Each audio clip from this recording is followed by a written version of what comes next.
This is Mr. V and welcome to this video on elevation. Here we have a contour map, and on a contour map the contours tell us how high some place is.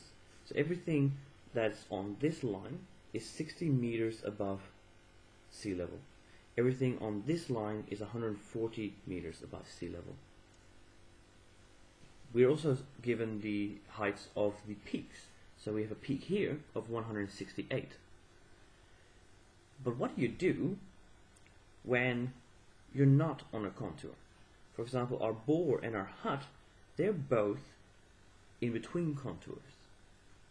And if we want to accurately display their height, we're going to have to use interpolation.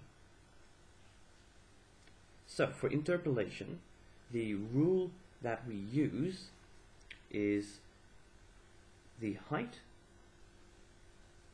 is equal to L plus P over W times C.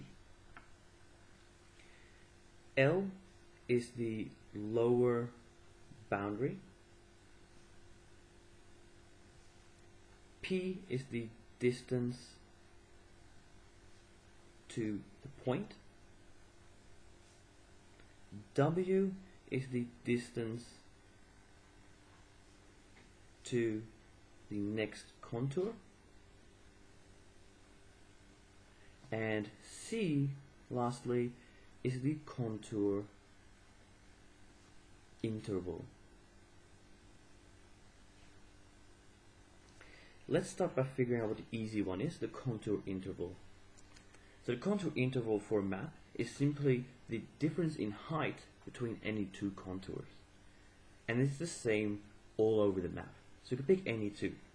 If I look at this contour and this contour is at 20, this contour is at 40. There's a height difference of 20 meters. This contour is at 120, this contour is at 100. There's a height difference of 20 meters. So the contour interval for this map is 20 meters.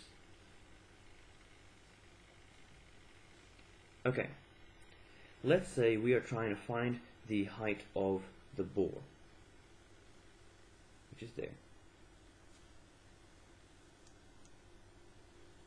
What we're going to have to do is first identify the two closest contours. And I can see that that is this contour here and the contour on the other side here. This contour is at 60 meters, this one at 40. And so the lower boundary, the lower contour is 40.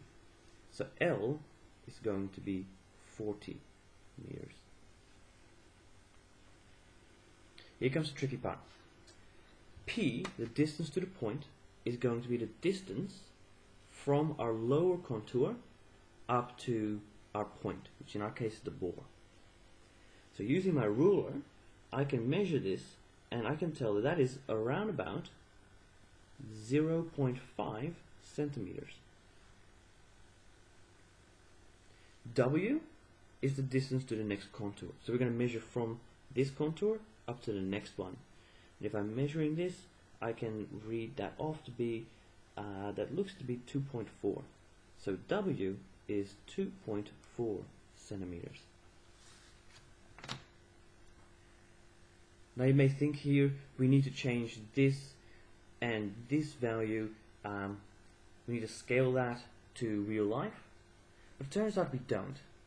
Because we're dividing P and W, any conversion that we do is just going to be cancelled out. So we can actually use these as centimeters, as long as they're both in centimeters. I can stick these values into my calculation. So I'm going to simplify height to H equals L plus P over W times C. And I'm just going to fill in my values. So my lower bound was 40 plus 0.5 divided by 2.4 times 20. I'm going to have to put that on my calculator, so let's calculate this. 40 plus 0.5 divided by 2.4 times 20 equals. And I calculated my height to be 44 point, I can't write, 44.16 meters, of course.